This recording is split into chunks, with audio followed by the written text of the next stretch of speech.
Y nuestro hermano Keniel nos va a iniciar en el estudio de la primera carta de Pedro en el día de hoy.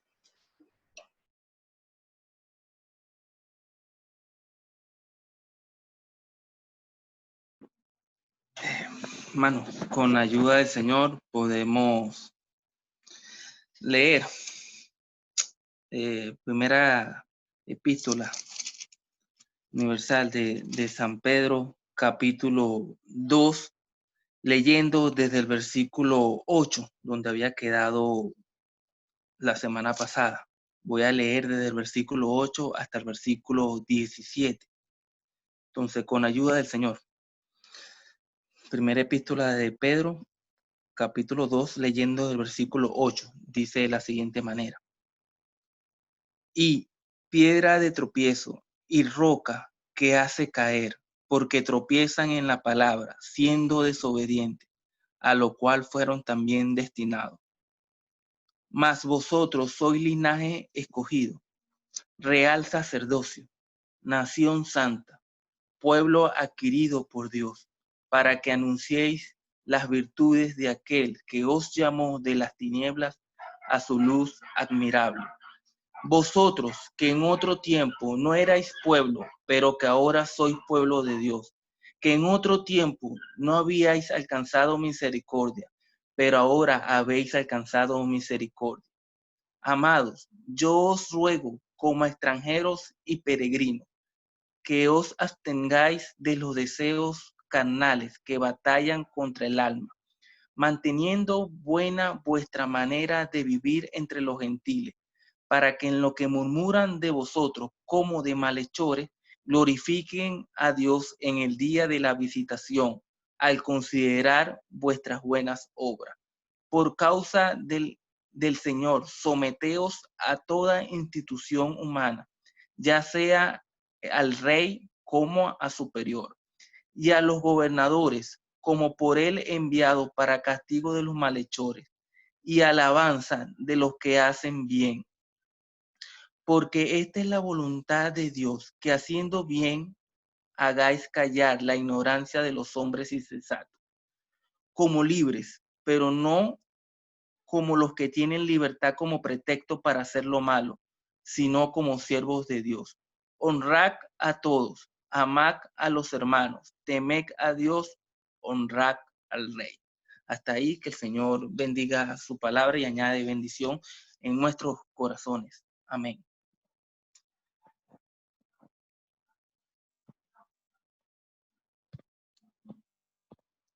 Hermanos, seguimos con esta preciosa epístola de Pedro.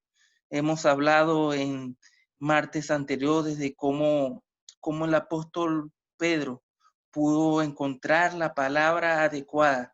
Tengamos siempre en mente de que a quién le está dirigiendo la carta. Versículo 1 del capítulo 1 dice: a los expatriados. O sea, eran hermanos que no estaban pasando por un buen momento, como quizás cada creyente genuino en este mundo la puede estar pasando en estos momentos. Entonces, por medio del Señor, utiliza Pedro, el Espíritu Santo, y escribe esta preciosa epístola de ánimo para que puedan entender que nuestra esperanza va mucho más allá de lo que los simples mortales tienen. Y hermano, es precioso ver esta carta desde este punto de vista. Cómo uno puede que en cierto momento uno puede estar decaído o triste, pero al leerlo, las palabras que tiene es para llenar de ánimo a cualquier hermano en cualquier situación. Comenzamos esta noche en el versículo 8. Ya recuerdo que el martes pasado don Marco nos había explicado un poco lo que se trata, a lo cual fueron también destinados. Pero quiero destacar aquí una palabra que dice piedra de tropiezo, pero también y roca que hace caer. Esa roca es él, hermanos. Para muchos, como habla del versículo 7, la piedra que desecharon los edificadores ha venido a ser cabeza de ángulo. Y aquí esa roca hace caer, que por mucho tiempo, en muchos momentos, varios seres humanos no le dieron a él lo necesario, no le dieron a él lo que él merecía. Bueno, esta es la roca que ellos desecharon, ahora lo va a hacer caer. Pero ahora desde el versículo 9 en adelante, hermano, el apóstol como que cambia un poco la perspectiva. Y es precioso las palabras que utiliza.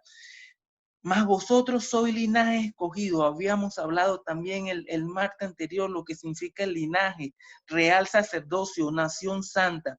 Pero hermano, aquí hay una palabra que me llamó la atención y quise indagar y uno queda pasmado de la perfección de la palabra del Señor. Cómo pone cada palabra en su sitio y como si uno puede leer y volver a leer este versículo, uno queda completamente humillado ante su presencia. Y es en el versículo 9, la palabra que quiero destacar es llamó. Pero el versículo también dice, para que anunciéis la virtud de aquel que os llamó de las tinieblas a su luz admirable. Hermano, las virtudes de él.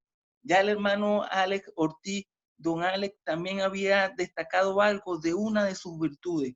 El poeta dice que él es el más hermoso que en gloria he de mirar.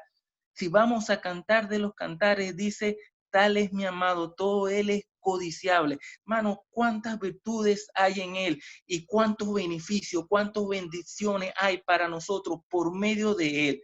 Aquí podíamos pasar toda la noche hablando de las virtudes de aquel que os llamó. Hermano, y aquí está la palabra. Quizás vamos a pasarla rápido, pero qué hermoso es detenerse por unos instantes en esta palabra. Llamó. ¿Saben que es la misma palabra de Hechos de los Apóstoles, capítulo 13, versículo 2, cuando dice, apartarme a Saulo y a Bernabé para la obra a la cual yo lo he llamado? La palabra es keleo. Y qué precioso es pensar que con la misma intención con que Dios llamó a Pablo y a Bernabé, hermano, lo llamó a usted y nos llamó y me llamó a mí para anunciar esas preciosas virtudes y qué solemne es poder traer a nuestra memoria de manera literal que así como el Espíritu Santo en Hechos capítulo 13, versículo 2 dice, apartarme a Saulo y a Bernabé, el día que nosotros fuimos salvos, sucedió de la misma manera. Apartados, ¿para qué? Para anunciar las virtudes de aquel que os llamó. Yo no estoy aquí, Dios me libre de señalar a alguien, pero quiero señalarme es yo mismo. Que cada uno podamos revisarnos y podamos ver si en verdad, como aquel día que nos llamó, cómo hemos estado desde ese momento hasta el día de hoy. Si en verdad hemos cumplido ese llamamiento, si en verdad ha sido de solemnidad, tal cual como fue para Pablo y Bernabé, ha sido para nuestra vida hasta el día de hoy. Nos llamó. De la misma manera que llamó a Pablo y a Bernabé, hermano, lo ha llamado a usted y me ha llamado a mí. Pero dice, de las tinieblas a su luz admirable. Aquí quiero hablar un poco de los contrastes. Y aquí la palabra tiniebla es la misma palabra de Mateo 25:30, cuando el Señor por medio de la parábola dice, echarlo en las tinieblas de afuera, allí será el lloro y el crujir de dientes. Por lo tanto, hermano, debemos visualizar que estas tinieblas son las tinieblas eternas. Y de ahí nos llamó el Señor. Éramos reos de condenación, no había ni parte ni suerte para nosotros en el cielo. Y de ahí fue que nos llamó de las tinieblas eterna a su luz admirable. Qué contraste. Por eso quise llamar la atención a esta palabra. Qué contraste. De la oscuridad de las tinieblas eternas a la luz, y esa luz, qué diferencia, hermano. Admirable, perfecto, Él. Pero el versículo 11 continúa y siguen los contrastes. Dice que en otro tiempo no erais pueblo. Y ahí vamos a ver, si no éramos pueblo, ¿de qué éramos dignos? De las tinieblas, como dice el versículo 9, pero que ahora somos pueblo de Dios y por lo tanto vamos a su luz admirable, que en otro tiempo no habían alcanzado misericordia, por lo tanto íbamos a esa tiniebla, pero que ahora hemos alcanzado misericordia. El versículo aquí vuelve a cambiar un poco, Pedro, la perspectiva. Y habla el versículo 11, amados, yo os ruego como extranjeros y peregrinos, Y quiero detenerme aquí por unos minutos, o por unos segundos, mejor dicho, estas dos palabras, porque creo que es lo que el Señor quiere que nosotros tengamos en mente, usted, mi hermano, como yo en esta vida, que somos extranjeros, que no pertenecemos a este mundo. Eso es lo que significa la palabra extranjero, que donde habita, que donde vive, él no es de allí, debe estar incómodo porque no pertenece a ese lugar. Y peregrino, peregrino es que vamos de paso, que no podemos detenernos en este lugar. Y esas son dos palabras que creo que el Señor quiere que nosotros tengamos día tras día en nuestra mente y en nuestro corazón. Que somos extranjeros en este mundo y que somos peregrinos, que vamos de paso por este mundo, hermano. Pero dice que os abstengáis de los deseos carnales que batallan contra el alma. Vuelvo a recordar que Pedro aquí está hablando a los expatriados, sí, pero que son hermanos en Cristo, como usted y como yo. Por lo tanto, estos deseos carnales los tienen, los podemos tener, los tiene usted, mi hermano, y los tengo yo. Pero la palabra aquí que dice es batallan contra el alma. Y la batalla, aquí la palabra batalla es que debemos estar no solamente firmes, sino que una batalla constante. Por lo tanto, debemos estar activos, pendientes, como supervisando, como entendiendo que en cualquier momento esos deseos que hay carnales en mi corazón van a salir y uno tiene que estar atento para batallar, para estar pendiente constantemente a cualquier hora, a cualquier instante, batallar contra esos deseos carnales que batallan contra nuestra alma. El versículo 2, hermanos, dice, manteniendo vuestra manera de vivir entre los gentiles. Y aquí quiero destacar que el versículo 12 dice, como de malhechores, no como malhechores, sino como de malhechores. De manera, hermanos, que ningún creyente, ningún genuino creyente debe ser llamado por la gente de afuera como malhechor. Aunque el Señor lo llamaron un malhechor, aunque el Señor fue crucificado en medio de dos malhechores, pero aquí la palabra malhechor, ningún creyente debe. Por eso es que el apóstol dice, como de malhechores, no como malhechores.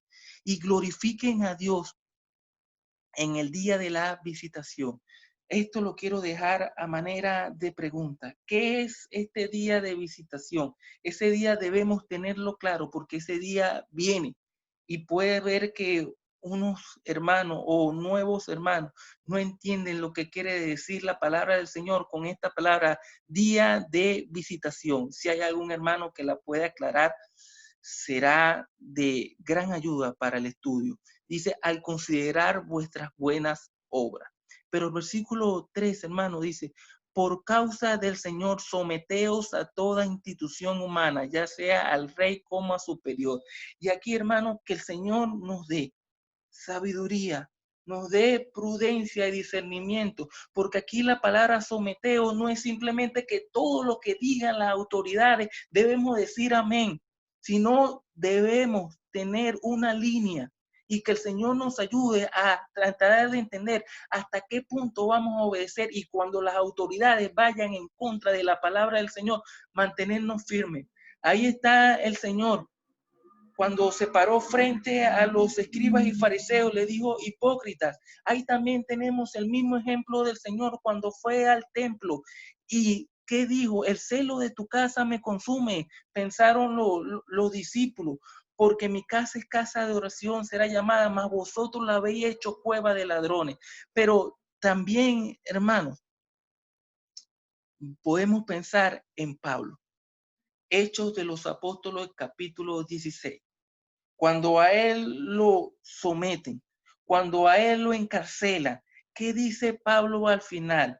De manera que encubiertamente me castigaron. Bueno, que vengan ellos mismos, porque yo soy ciudadano romano, a sacarme. Y ese capítulo de Hechos 16, dicen que ellos temerosos, porque sabían que eran romanos, le rogaron y fueron, le suplicaron, es la palabra allí, que se fuera. Por lo tanto, que el Señor nos ayude y no veamos que todo lo que digan las autoridades debemos someternos siempre y cuando no vayan en contra de las cosas del Señor. primeramente el Señor, y que el Señor nos ayude a que nunca pase eso en nuestra vida, pero debemos estar atentos si eso en algún momento puede llegar a sucedernos. Pero el versículo 14 dice, ya a los gobernadores como por él enviado para castigo de los malhechores y alabanza de los que hacen bien. Rápidamente también el versículo 15, para terminar mi intervención, dice, versículo 15 y 16, quiero conectarlo porque dice, porque esta es la voluntad de Dios, que haciendo bien hagáis callar la ignorancia de los hombres insensatos. Aquí, hermano, no es con el hablar, sino con nuestra conducta. Mire, hay un Proverbios, creo que es el capítulo 11, dice, aún el muchacho es conocido si su conducta, no su hablar, su conducta fuere limpia y recta. Y es el mismo sentido que tienen estos dos versículos, que podamos callar la ignorancia de los hombres insensatos, pero no con nuestra pelea, no con nuestro hablar, sino con nuestro testimonio, con nuestro andar, con nuestros hechos. Versículo 16 dice, como libres, pero no como los que tienen libertad como pretexto. Aquí también quiero dejarlo a manera de pregunta, ¿cómo podemos entender este pretexto? Que el Señor nos ayuda a tener la libertad, pero libertad en Él, y no utilizar una libertad falsa como pretexto para hacer lo malo, para hacer caer a mi hermano o para hacer caer a otra alma, porque decimos que tenemos libertad en el Señor. No, porque el versículo 16 dice, como siervos de Dios, la libertad nos la va a dar Él. Dice, honrar, el versículo 17, honrar a todos, amad a los hermanos, temed a Dios, honrar al rey. Y aquí quiero destacar que, hermano, ¿cómo comienza el versículo 17? Dice, honrar a todos, hacer bien, pero a los hermanos va más allá. Dice, amad a los hermanos, temed a Dios reverentemente hablando y honrad al rey. Ve que utiliza la misma palabra, honrad a todo y honrad al rey, quizás con personas que no tenemos mucha cercanía. Cuán difícil era acercarse a un rey en esos tiempos, y aún en estos tiempos, cuán difícil puede ser acercarse a un presidente. Entonces, con lo que no tengamos mucha comunicación, a lo que no conozcamos, honrarlo, pero a los hermanos debemos amarlo y temer a Dios. Con estos breves comentarios, esperando que preguntas y comentarios que ayuden y puedan edificar al pueblo del Señor, el estudio queda abierto.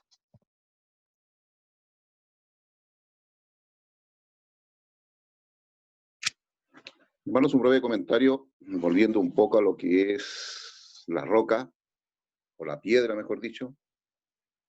Vemos que aquí la figura cambia de Cristo, de aquella piedra del ángulo, de la piedra preciosa y escogida. Ahora cambia a lo que es la piedra de tropiezo. Y fijémonos que en el versículo 8, como hemos leído en la Biblia, dice, tiene dos expresiones allí que son diferentes. Dice, piedra de tropiezo y roca que hace caer. Y uno se pregunta, ¿cuál es la diferencia? Porque ambos tienen dos cosas diferentes. Pudiésemos decir una que empieza y otra que termina. Piedra de tropiezo y roca que hace caer. ¿Cuál será la diferencia de estas dos expresiones? Porque anteriormente nosotros entendíamos que la roca del ángulo era una roca especial. Era una roca que estaba puesta en un lugar estratégico. Era para sostener y para unir. Entonces, cuando la palabra nos habla de la roca, que es de la piedra que es el ángulo, que está puesta en el ángulo, decíamos que esta piedra también tenía dimensiones diferentes a las otras piedras, porque el Señor Jesucristo es diferente a nosotros. En él está la grandeza, en Él hay muchas cosas que nos diferencian de nosotros, en su magnitud, en sus medidas, pudiésemos decir, para entenderlo. Esa es la piedra del ángulo. ¿Y qué cumplía? Allí cumplía esa piedra del ángulo, que es una bendición para el edificio que es la iglesia. Entonces era en el ángulo especial, con medidas especiales, con características especiales. También decía que era una piedra escogida y preciosa, características preciosas del Señor Jesucristo en cuanto a lo espiritual, que la palabra nos hace con este ejemplo de hablarnos de piedra y escogida y preciosa, para poder entender lo que es la persona del Señor Jesucristo. Dijimos que Él era precioso porque Él lo que hizo para nosotros es algo extraordinario, es maravilloso. Entonces, cuando nosotros encontramos al Salvador en la cruz, haciendo la obra, derramando su sangre, entregando su vida, cuando lo vemos resucitado, cuando lo volveremos a ver en gloria y majestad, Él va a ser precioso, o sea, va a ser impresionantemente precioso, sin igual, incomparable. Y escogido porque él fue el ungido, Él es el santo, escogido y apartado para hacer esa piedra preciosa del ángulo. Pero ahora encontramos entonces en el versículo 8, piedra de tropiezo y roca que hace caer. Entonces, aquí hay dos cosas que, si bien es cierto, las primeras piedras son pudiésemos decir, de bendición, son de algo maravilloso, en la cual Él sustenta, en la cual es precioso, es escogido para bendición del edificio. Acá vamos a encontrar dos cosas negativas en esta piedra y en esta roca. Piedra de tropiezo y roca que hace caer. Yo pensaba en esa expresión, ¿cuál será la diferencia? ¿En qué se diferencian? Y la verdad que la piedra preciosa del ángulo cambia entonces a piedra de tropiezo. Isaías lo predijo para los que no creyesen. Sería una piedra que hará, dice, a los hombres tropezar y una roca que les hará caer, como dice Isaías 8, 14 y 15. Vemos en la historia de la nación de Israel. Cuando su Mesías vino, los judíos se sintieron ofendidos de sus orígenes y por su sencilla manera de vivir. Ellos querían un político, un caudillo potente, y a pesar de las pruebas más convincentes, rehusaron aceptarlo como el Mesías prometido. Pero esto no se aplica solo a Israel, hermanos. Para todo aquel que no quiera creer en Jesús, viene a ser una piedra de tropiezo. Y esta piedra de tropiezo es en sí la palabra de Dios, porque el Señor es la palabra. Entonces, cuando la mentira, cuando la desobediencia se encuentra con el Señor Jesucristo, que es opuesto, lo hace tropezar. Y fíjese, hay hermanos que dicen que esta palabra, tropezar, es una manera violenta de decir que el tropiezo es potente y que debiera incluso causar heridas en este tropiezo. Es decir, es tan potente el tropiezo que el hombre no puede quedar inherente a esto, no puede quedar sin reaccionar, porque es una herida de tropiezo. Y roca que les hace caer, nos habla a nosotros de pudiésemos decir, de la condición final de esta piedra. Él es la roca de salvación, pero cuando el hombre no quiere aceptar al Señor Jesucristo como Salvador, entonces primeramente tropieza. Diríamos que la piedra de tropiezo es un aviso. Le está diciendo al hombre que deje de ser desobediente, que reaccione, y lo hace de una manera potente, porque cuando usted le habla al pecador, le dice que es pecador y que debe acercarse a Dios, entonces el hombre se siente herido, se siente mal. Y a eso se refiere, piedra de tropiezo, es un tropezar potente, es un tropezar que pudiese causar una herida. Y la roca que le hace caer es entonces ya la definición de la que no quiere aceptar la roca de salvación, y que este hombre no se inclina en arrepentimiento y para salvación, o tropieza él cayendo a la perdición, o se salva reaccionando al primer tropiezo. Pudiera haber sido su salvación, o sea, viene a ser causa más de condenación, porque él no quiere reaccionar, porque él no quiere. Y no es que el Evangelio, pudiésemos decir, el hombre tropieza en el Evangelio, tropieza en la palabra de Dios y cae en la palabra de Dios para destino final, que es la perdición. Es que el hombre es desobediente. ¿Y por qué tropiezan? No por dificultades intelectuales, no porque haya nada en el Señor Jesús que haga imposible creer en Él. Tropiezan porque voluntariamente desobedecen la palabra. El primer tropiezo es la desobediencia.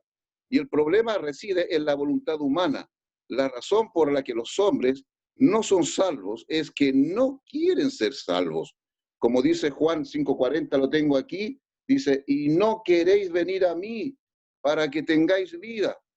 Entonces, esto reside solamente en el hombre. El Señor se presenta cuando Él dijo, no he venido para traer paz, sino para traer espada. Él se refería a lo que iba a hacer, como la palabra iba a cortar, no que el Señor venía a hacer juicio, porque Él dice que Él no quiere que ninguno se pierda. Entonces, la última parte del versículo 8, a la cual fueron también destinados, se refiere a toda cláusula procedente en la cual tropiezan en la palabra siendo desobedientes. Dios ha decretado que todos los que rehúsen acatar al Señor Jesucristo perecerán, serán condenados. Pero si alguien insiste en andar en la incredulidad, entonces esta está destinada a tropezar, primeramente a tropezar. O sea, la disposición a desobedecer hace inevitable tropezar. Pedro entonces pasa ahora a decir esas dos grandes diferencias. Entonces, uno dice piedra de tropiezo y roca que hace caer. Pudiésemos decir que el primer tropezón que uno se encuentra en el Señor es que se contradice, como lo fue Adán, desobediente. Desobediente. Y ese es el gran pecado del hombre, que es desobediente. Entonces se encuentra tropezando en la palabra, pero si reacciona frente a este tropiezo, dice un autor, no alcanzará a caer con la roca de salvación, sino que podrá ser salvo. Pero si este tropieza y no reacciona en desobediencia a él, vendrá la roca de salvación y caerá por su incredulidad. Entonces, esto pudiésemos decir que es la gran diferencia entre la piedra y la roca. Hay como pudiésemos decir, como este autor dice, hay una advertencia cuando tropieza, pero si no reacciona a esta advertencia, entonces no habrá roca de salvación para él, sino que él caerá por su incredulidad y su desobediencia. Entonces, la primera piedra que encontramos del ángulo, escogida preciosa, es muy diferente a esta, son dos grandes convicciones diferentes. Entonces, y si hay algún amigo que aún no tiene la seguridad de su salvación, que esta piedra no sea de tropiezo para él, sino sea de bendición, que es el Señor Jesucristo, que es la palabra salvadora, y que cuando llegue a la roca de salvación, él pueda aceptar a Jesucristo como Salvador para salvación, que no tropiece para caer eternamente y ser perdido, sino que tropiece para darse cuenta de su estado pecaminoso y recapacitar en la palabra de Dios, pedir perdón a Dios, y cuando se encuentre en la roca de salvación, acepte a Jesucristo como su Salvador personal.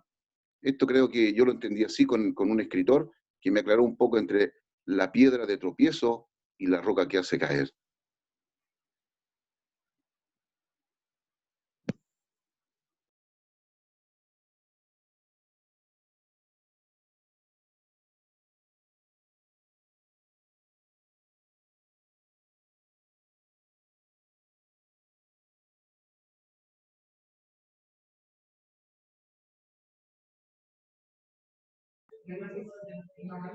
Quisiera pedir permiso y tomar parte unos segundos. Adelante, hermano. Adelante. Es de bastante provecho ver esta epístola escrita por el apóstol Pedro. Y qué mejor que él que la escribió. Y es algo impresionante que él muestra aquí el gran carácter para el creyente. Pero algo impresionante viendo el versículo 8, el contexto desde el 7, los que creéis. Y fue Pedro quien creyó sin ver. Y eso lo vemos en Mateo 16. ¿Quién decís que sois vosotros que soy yo?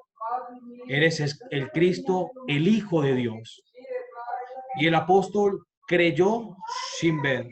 Y es aquí la convicción de un creyente sólido. Pero hablando de él, vemos como en Juan 21 ese carácter especial. A él le dio apacentar, cuidar, dar de comer a la grey. Y es el que nos presenta al Señor en esta tormenta alta que tiene todo el pueblo de Dios, en todo el mundo. No hay un creyente ahorita en el mundo que esté teniendo una aflicción por esta cuarentena, de cuánto hemos sido limitados, de cuánto hemos sido frenados a nuestra manera de vivir, a nuestro compromiso. Es aquí donde estamos aprendiendo a depender de Dios porque no sabemos del mañana. Por lo menos hoy aquí en Colombia nos dijeron, extendieron la cuarentena y el plan que estaba quedó desvanecido. La piedra es Cristo. Él es nuestra roca y nosotros creemos que no sabemos lo de mañana, pero confiamos de que todo obra para bien. Aunque no lo estamos viendo, confiamos porque todo el mundo, aunque Él le ha dado libertad al príncipe de las tinieblas, todo se mueve bajo su potestad. Y es allí, hermanos, uno ve, en capítulo 1 dice que tengan que ser afligidos a diversas pruebas. Y es ahorita que nosotros estamos siendo la generación del siglo XXI, en este tiempo estamos siendo probados. La iglesia no está siendo perseguida, pero estamos siendo probados porque no vamos a depender de nosotros, sino aquí de Dios. Muchos que trabajan el día a día, Señor, ¿de dónde va a llegar el alimento? ¿Será que va a pasar como la antigüedad? ¿Lo va a traer los cuerpos? No sabemos, pero en la palabra. El salmista dijo, alzaré mis ojos a los montes. He allí nosotros, aquí vemos la gracia de Dios. Y es aquí dice, lo cual fueron también destinados. En los que creen que por obra, como está Efesios capítulo 2, para que nadie se gloríe, es aquí la diferencia, la gracia que nosotros dependemos, la obra que espera la condenación. Al que cree que es por fuerza, por obra, no depende de Dios. Pero viendo eso, hermano, en el creer, y viendo en el pastoreo el carácter de Pedro, es impresionante ver el versículo 9. Cómo él nos especifica a lo que hemos sido llamados. Y él dice, más vosotros. Ver cómo él tiene esa convicción, él no dice más nosotros, no. Cuando uno ve que en el versículo 1 del capítulo 1 dice, Pedro, apóstol de Jesucristo. En el capítulo 5 dice, ruego a los ancianos que estén entre vosotros, yo anciano también. Él se presenta, pero aquí él tiene una convicción clara de lo que él no ha visto, pero él lo cree. Vosotros sois linaje escogido. Y es que uno lo ve en Isaías capítulo 43, mi pueblo escogido. Este término aquí escogido dice que es geneos. Es algo especial, hermano, que dice que es engendrado. Y es que nosotros hemos sido injertados en el olivo. Nosotros hemos sido añadidos y damos gracias que ha sido por la misericordia de Él. Y es aquí el mismo término que uno ve en el versículo 23 del capítulo 1, siendo renacido. Hermano, es especial a lo que Dios nos ha apartado a nosotros. Un linaje celestial. No tenemos promesas terrenales como el pueblo de Israel. Confiamos de que tenemos su gracia y es su poder como está más adelante, pero nuestras promesas son celestiales. Y es aquí, viendo en la tarde esta epístola, hermano, fue de bastante regocijo y descanso al alma. Pero uno ve en la segunda presentación, dice, real sacerdocio. Y es que vamos a Éxodo capítulo 19. Cuando saca a Israel de Egipto, está en esa salida y él le dice en el versículo 6 del capítulo 19, y vosotros seréis mi reino de sacerdotes y gente santa. Estas son las palabras que dirás a los hijos de Israel. Y es que uno aplica al apóstol Pedro a Moisés, pastores de un rebaño muy grande. Eso fue lo que Moisés le dijo al pueblo y es lo que el apóstol nos dice a nosotros, un real sacerdocio. Y es, hermano, uno ve Apocalipsis capítulo 1, reyes y sacerdotes. Nosotros tenemos ese traje especial. Y uno ve la tercera característica, nación santa. Y el versículo que también citamos. Y vemos que Aarón y sus hijos tuvieron una vestidura especial. Y uno lo ve en Levítico, especialmente cómo agarra a describir cada vestidura que tiene Aarón como sacerdote y sus hijos. Y es especial, hermano, que nosotros, aunque no vamos a tener una vestidura física ante el mundo, que nos vaya a hacer diferenciar. Nos colocamos una misma camisa, una misma franela, un mismo jean, pero aquí es el carácter, el comportamiento, la conducta del creyente. Hermano, uno ve, por lo menos ustedes oyeron en la zona donde yo vivo, línea fronteriza, y cómo atravesar 20 kilómetros se ve la diferencia de un país al otro, su cultura, su acento, su habla, sus expresiones. Y es esto, hermano, nación santa. Santo sabemos que es apartado. Y es que ya hemos oído cómo nos explicaba el hermano Keniel, de las tinieblas a eso, de eso hemos sido separados. Luz admirable, vosotros sois la sal, yo soy la luz del mundo. Estamos reflejando en este tiempo de cuarentena que Cristo vive en nuestras vidas. ¿Cómo está haciendo el comportamiento en casa? ¿Cómo está nuestra forma de vivir? ¿Cómo está nuestro carácter de cristiano ante nuestro vecino? ¿Reflejamos paz? Es cierto que escrito está, en el mundo tendréis aflicción, pero confiad, o estamos reflejando angustia.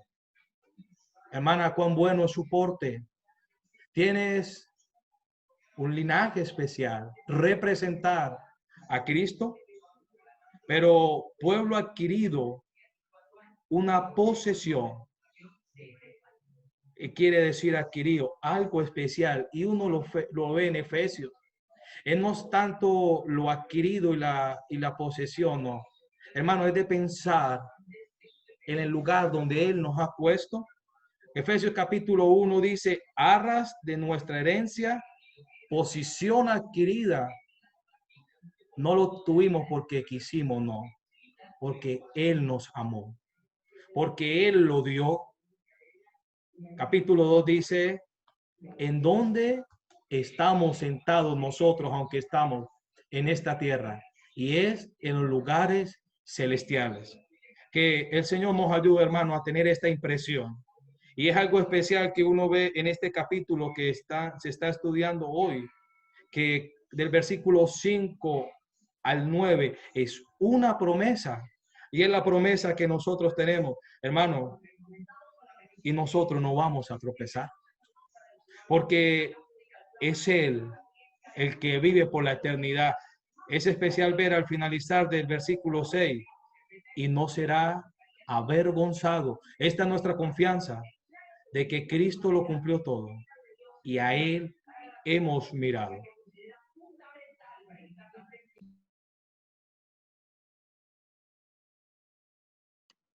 Hermanos, me quisiera referir solamente a una palabra que quedó dando vueltas de la semana pasada en la pregunta de Keniel, que versículo 9 dice más vosotros. Después de haber dicho todo lo anterior de la piedra de tropiezo, de aquellos que son desobedientes, el Señor rescata aquí, destaca, dice más vosotros. Y lo que el hermano acaba de mencionar, los tres definiciones muy bien detalladas, dice para que anunciéis las virtudes. Y aquí me quiero detener. Y las virtudes. Hermanos, sabemos muchas virtudes del Señor Jesucristo. Sabemos que Él llevó a cabo en su ser el fruto del Espíritu. Amor, gozo, paz, paciencia, benignidad, bondad, fe, mansedumbre, templanza. Y muchos más. Muchas virtudes más. Y quisiera destacar, hermanos, que de ahí hacia adelante está hablando de la conducta. ¿Cómo estamos? ¿Cómo nos estamos comportando? Aquí no dice que decir las virtudes de forma verbal, que la anunciemos verbal, sí, anunciémoslas verbalmente, pero más profundamente las virtudes del Señor Jesucristo, mostrarlas en nuestras vidas, con nuestra conducta, mostrar a Jesucristo, las virtudes de Jesucristo llevadas en nuestras vidas. Digámoslas verbalmente, pero hay que llevarlas en nuestras vidas, como Jesucristo anduvo. Eso.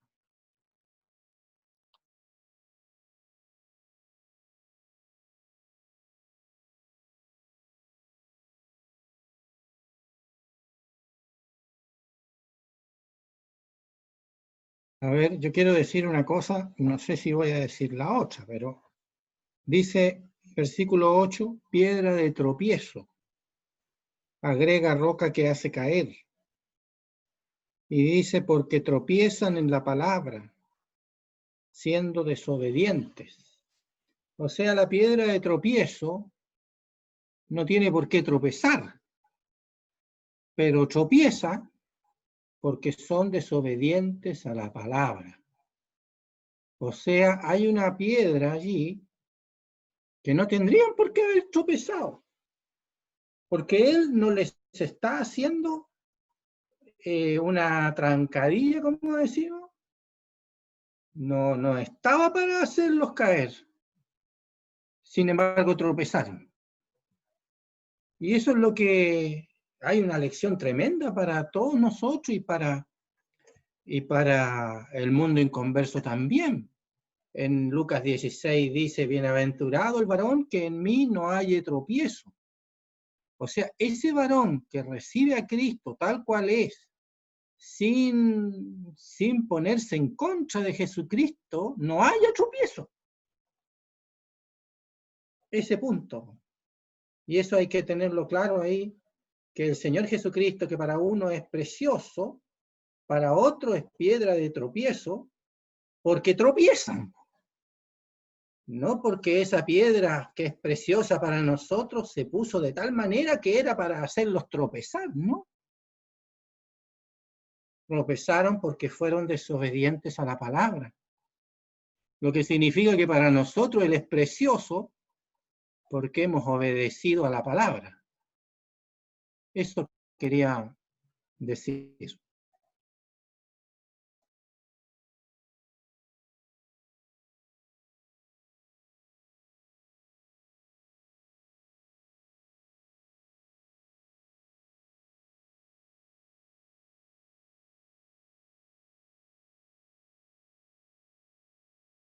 Yo quiero brevemente también, pues ya por lo avanzado de la hora, referirme solamente a este cambio tremendo que hay aquí.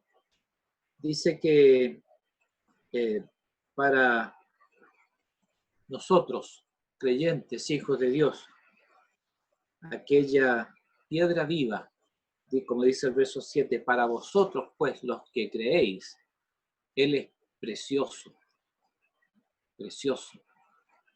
Y sin duda que para nosotros, hermanos, Él es así, es precioso. Le hemos aprendido a conocer así. Él es precioso en nuestra vida. Y el contraste, como decía recién nuestro hermano don Sergio, para aquellos que tropiezan. Qué distinto enfoque, qué distintas las maneras de mirar al mismo Señor. Para nosotros Él es precioso, pero dice, para aquellos es piedra de tropiezo, porque tropiezan en la palabra por su desobediencia. Pero vosotros, dice, sois linaje escogido. Es un cambio tremendo. Es un cambio notable. Vosotros sois linaje escogido, real sacerdocio, nación santa, pueblo adquirido por Dios. Somos algo completamente distinto. Pero con un propósito, hermano, con un propósito. Como dice a mitad del verso 9, para que anunciéis las virtudes de Cristo, de aquel que os llamó de las tinieblas a su luz admirable.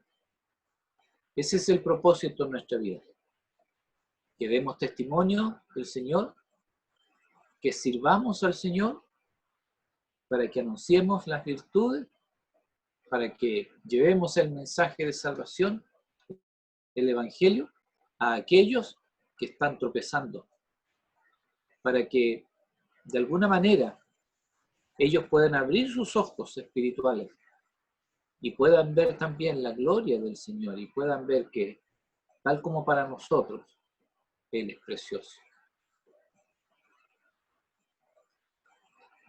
Es bueno notar que cuando dice más vosotros sois linaje escogido, real sacerdocio, nación santa, pueblo adquirido por Dios, hasta ahí, esas mismas expresiones eran de Israel. Y sucede que ahora esas expresiones a causa de que los israelitas tropezaron, y no debían haber tropezado, pero tropezaron, entonces estas expresiones ahora son declaradas y son vistas en un pueblo diferente, que es la iglesia, donde hay judíos y hay gentiles. Entonces, ahora nosotros tenemos este privilegio que antes solamente era para los judíos. Por ejemplo, cuando dice ahí real sacerdocio, un reino de sacerdocio y gente santa, se decía en el Antiguo Testamento. Y ahora nosotros somos real sacerdocio, nación santa. Y somos linaje escogido. Antes era solamente lo único escogido eran los israelitas, eso lo tenemos claro. Pero ahora somos nosotros. No estamos diciendo que sea el mismo pueblo. No hay una identidad de pueblo. Lo que hay es que estas cosas eran privilegio impensado para los gentiles. Pues. Ni se pensaba para los gentiles. Era como la exclusividad de los judíos. Y los judíos al tropezar quedaron fuera de estas bendiciones. Ahora nosotros somos un pueblo tremendamente bendecido. Somos linaje escogido, somos real sacerdocio, o sea, somos reino de sacerdotes, o reyes y sacerdotes, nación santa, pueblo adquirido por Dios, pueblo preservado por Dios, nos dicen los que traducen ahí, los que saben este idioma, y la gran bendición que tenemos es para que anunciemos las excelencias, las características de aquel que nos llamó de las tinieblas a su luz admirable. O sea, hemos salido de las tinieblas, estamos en la luz, para nosotros manifestar, claro, ya se ha dicho, no ha hablado necesariamente, porque uno puede hablar una cosa y hacer otra, pero manifestar eso en la práctica, dice, de aquel que os llamó de las tinieblas a su luz admirable. Tenemos que andar ahora como llamados, tenemos que andar como linaje escogido, real sacerdocio, nación santa, pueblo preservado por Dios, y en esa posesión de ese privilegio, nosotros como ese pueblo tenemos que anunciar las excelencias de aquel que nos llamó de las tinieblas a su luz admirable. Porque nosotros venimos de las tinieblas, pues, no venimos de por ahí un paraíso, pues venimos de las tinieblas.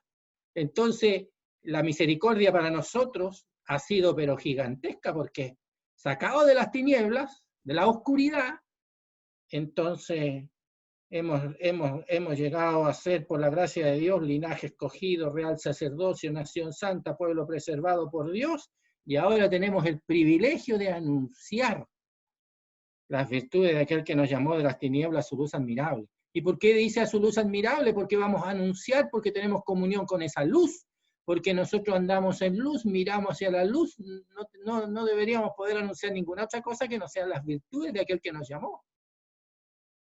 Y nos llamó a esa luz admirable, digna de ser mirada.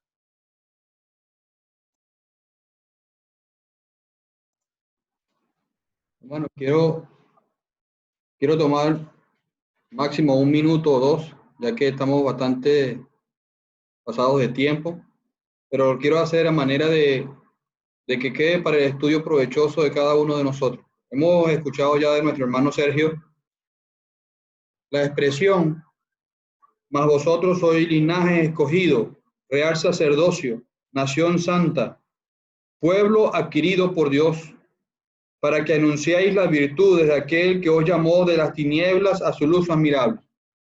El apóstol está dirigiendo la mirada de sus oyentes y de nosotros a que en este versículo Dios está mostrando nuestra posición, linaje escogido. Eso habla de nuestra posición. Él nos llamó a ser adoptados hijos suyos por el puro afecto de su voluntad. Él dice real sacerdocio, eso habla de nuestro oficio. Y Dios nos está llamando a un servicio para Él. Dice nación santa, eso habla de nuestro propósito. Dios nos ha llamado para dar testimonio en este mundo. Somos heraldos. Llevamos un mensaje de gloria, un mensaje de poder. Pero dice pueblo adquirido por Dios. Eso habla de nuestro valor. Dios ha pagado un precio alto por cada uno de nosotros. Y eso nos hace herederos y coherederos con Cristo. Dios está hablando de lo que somos en Él en este versículo.